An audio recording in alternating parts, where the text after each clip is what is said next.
Narsinghpur শিক্ষাখণ্ডে mid day meal প্রকল্পের কি দুর্নীতির আঁতুর ঘরে পরিণত।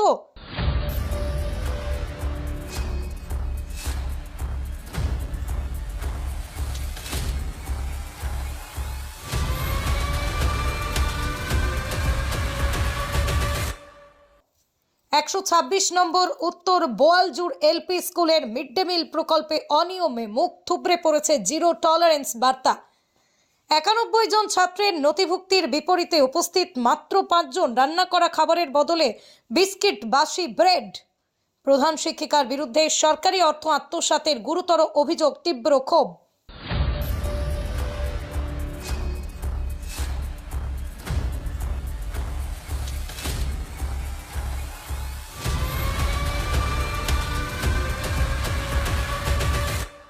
কেন্দ্র রাজ্যে ডাবল ইঞ্জিন সরকার যেখানে দুর্নীতির বিরুদ্ধে জিরো টলারেন্সের বার্তা দিচ্ছে, সেখানে বরাক উপত্যকার নরসিংপুর শিক্ষাখণ্ডের এক প্রাথমিক বিদ্যালয়ে মিড ডে মিল প্রকল্পের দুর্নীতির আঁতুর ঘরে পরিণত হয়েছে।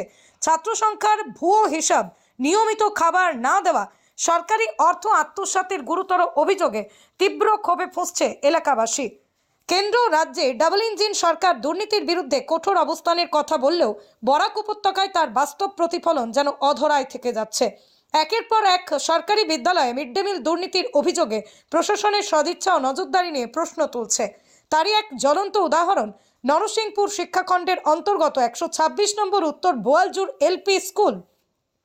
এই স্কুলে মিড ডে মিল প্রকল্পে ভয়াবহ অনিয়ম ও সরকারি অর্থ আত্মসাতের অভিযোগ উঠেছে প্রধান শিক্ষিকা শম্পা নাথের বিরুদ্ধে। অভিযোগ, দীর্ঘদিন ধরেই ছাত্রছাত্রীদের নিয়মিত রান্না করা মধ্যাহ্ন ভোজন দেওয়া হচ্ছে না, অথচ কাগজে কলমে খাবার পরিবেশনের হিসাব দেখিয়ে বরাদ্দ অর্থ তুলে দেওয়া হচ্ছে। স্থানীয় বাসিন্দা অভিভাবকদের অভিযোগের ভিত্তিতে বুধবার দুপুরে আমাদের প্রতিনিধি দল স্কুলে পৌঁছে চাঞ্চল্যকর ছবি তুলে ধরে। শিক্ষার সেতু পোর্টাল ও স্কুল রেজিস্টার অনুযায়ী যেখানে ৯১ জন ছাত্রছাত্রী নথিভুক্ত, সেখানে সরেজমিনে উপস্থিত হওয়া মাত্র ৫ জন। ফাঁকা শ্রেণীকক্ষ, নিস্তব্ধ স্কুল প্রাঙ্গণে যেন প্রকৃত চিত্র তুলে ধরে। শিক্ষক উপস্থিতির ক্ষেত্রেও একই অবস্থা। অনুমোদিত ৫ জন শিক্ষক শিক্ষিকার মধ্যে উপস্থিত ছিলেন মাত্র ৩ জন। প্রধান শিক্ষিকার দাবি অনুযায়ী বাকি ২ জন ছুটিতে থাকলেও নিয়মিত অনুপস্থিতি ও শিথিল প্রশাসন স্কুল পরিচালনার গাফিলতিকে স্পষ্ট করেছে।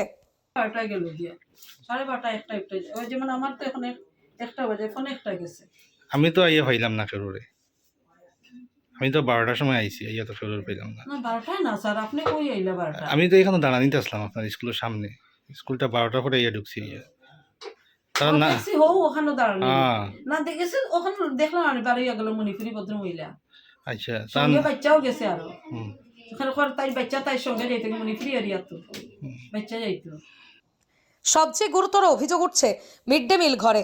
স্থানীয়দের দাবি, প্রতিদিন রান্না করা খাবারের পরিবর্তে ১ বা ২ প্যাকেট বিস্কিট অথবা বাসি ব্রেড দিয়েই দায় সারা হচ্ছে। ক্যামেরার সামনে সাংবাদিকদের প্রশ্নের উত্তরে প্রধান শিক্ষিকা নিজেই স্বীকার করেন, ৪ দিন আগের আনা ব্রেডই এদিন ছাত্রছাত্রীদের দেওয়া হয়েছে। আমার আরো কিছু খানি আসলো, যে শনিবারে খাওয়াইছিলাম, আমার সম্প্রীতি পূজন করছিলাম। সম্প্রীতি পূজন রয়েছিল, রঘু আতা আসিল, তার বেচারা তো খাওয়াইছে সিঙ্গারা, তারপরে লাড্ডু, বুন্দিয়া লাড্ডু, তারপরে ব্রেড আনছিলাম, ব্রেডও জেলি লাগাইয়া দিছি, এরপরে বিস্কুট দিছি। মানে শনিবারে এগুলো আসলো। শনিবারে দিছি আজকে শনি, রবি, সোমবার, আজকে লগিয়া মঙ্গলবার, বুধবার। ও তারারে শেষে তারারে দিছি না, ব্রেড রইছিল কতটা ভুলে গেছি। মানে বাসি খানি দিছেন আপনি? না তারারে না, যারে বলা আপনি নিজে প্রমাণ করতে যে আপনি শনিবারে খানি আনছেন। ব্রেড আমরাও খাই তো, টিফিনও খাই, চাও খাই, কিন্তু আপনি শনিবারে আনছেন, এটা প্রমাণ দিছেন। শনি, রবি, সোম, আজকে বুধবার। তো তারারে কইছি নি, তাই তারা যখন ব্রেড রইছে আর কি, আস্তা ব্রেডও তারা লাগি তারা খাইছিল, আমি কার লইতাই নি, ব্রেড রইছে। এই বক্তব্যই অভিযোগের সত্যতা আরও জোরালো হচ্ছে। প্রশ্ন উঠছে, সরকার নির্ধারিত পুষ্টির রান্না করা খাবারের পরিবর্তন, দিনের পর দিন বাসি বিস্কিট, ব্রেড, আদৌ এটা নিয়ম সিদ্ধ? তাহলে প্রতিদিনের মিড ডে মিলের বরাদ্দ অর্থ যাচ্ছে কোথায়? মিড ডে মিল প্রকল্প শুধু খাবার নয়, এটা দরিদ্র প্রান্তিক শিশুদের পুষ্টি, শিক্ষা ও স্কুলে ধরে রাখার অন্যতম সামাজিক সুরক্ষা কর্মসূচি। অথচ এই প্রকল্পের অনিয়মের ফলে শিশুদের স্বাস্থ্য ক্ষতিগ্রস্ত হচ্ছে, বাড়ছে স্কুল বিমুখতা। অভিভাবকদের একাংশ ক্ষোভের সঙ্গে জানান, আগে খাবারের আশায় শিশুদের স্কুলে পাঠানো সহজ ছিল, এখন নিয়মিত খাবার না পাওয়ায় তারা স্কুলে যেতে অনিচ্ছুক।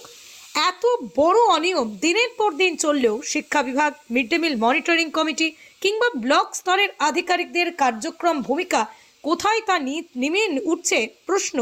অভিযোগ জানানো সত্ত্বেও দীর্ঘদিন কোনো ব্যবস্থা না নেওয়ায় প্রশাসনের নিরপেক্ষতা নিয়েও সন্দেহ ঘনীভূত হয়েছে। নরসিংপুরের 126 নম্বর উত্তর বোয়ালজোর এলপি স্কুলে যা ঘটছে তা কোনো বিচ্ছিন্ন বা আকস্মিক ঘটনা নয়, বরং গোটা শিক্ষা ব্যবস্থার গভীর লুকিয়ে থাকা দুর্নীতি, অনিয়মের এক নগ্ন দৃশ্য। শিশুদের মুখের গ্রাস কেড়ে নেওয়ার মতোই অমানবিক অনিয়ম সমাজের বিবেককে প্রশ্নের মুখে দাঁড় করিয়েছে। এলাকাবাসীর দাবি অত্যন্ত স্পষ্ট, দ্ব্যর্থহীন। ঘটনার নিরপেক্ষ পূর্ণাঙ্গ তদন্ত করতে হবে। অভিযুক্ত প্রধান শিক্ষকের বিরুদ্ধে দৃষ্টান্তমূলক শাস্তিমূলক ব্যবস্থা গ্রহণ করতে হবে। পাশাপাশি স্কুলে নিয়মিত মিড ডে মিল চালু রাখা, শিক্ষকদের নিয়মিত উপস্থিতি নিশ্চিত করা, সামগ্রিকভাবে শিক্ষা ব্যবস্থার স্বচ্ছতা ফেরাতে অবিলম্বে প্রশাসনিক হস্তক্ষেপ। এখন প্রশ্ন একটাই, প্রশাসন কি আদেও নড়ে চড়ে বসবে, নাকি এই অভিযোগেও তদন্তের নামে ফাইলে স্তূপে চাপা পড়ে যাবে? তারা নীলা তারা গিয়া শিখিয়া খাইতে পারে, ব্রেড তো শিখিয়া খাওয়া যায় স্যার। ঠিক আছে, শীতের দিন জানি ঠিক আছে। আমরাও বাসা শিখিয়ে কে খাই না, তো তারা নিয়ে খাইবে। আমরা স্কুলে খাইছি না তার সঙ্গে, ওই শেখাও কে নাই খাইতাম না। মানে বাচ্চাই তো রেগুলার দিচ্ছ আর বাচ্চাদের তো শনিবারে গরম গরম আনিয়া দিছি, নরম নরম। ব্রেড তো শক্ত খাওয়া যায় না, নরম খাওয়া যায়।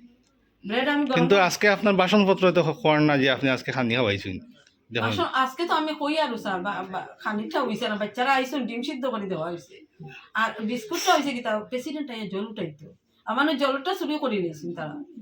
খালি চুরি হতো এই গ্রামের মাঝে, খালি আমার স্কুলও মানে এই ফ্যান আমি 5টা ফ্যান লাগাইছি। আপনি অভিযোগ করলেন চুরি করিয়া সব সাড্ডে তো কইছি, আমার ব্লকও জানা আছে। পুলিশ আমার স্টেশন, ফাইল পত্র লোকাল প্রশাসন, পুলিশ প্রশাসনকে জানাইছেন? আইসুন পুলিশও আইয়া গেছে ওর মধ্যে। ওই যে ওটা যে চুরি হয়েছিল, হ্যাঁ। হ্যাঁ ওই যে জলটা, তখন আমি তো আবার করছি।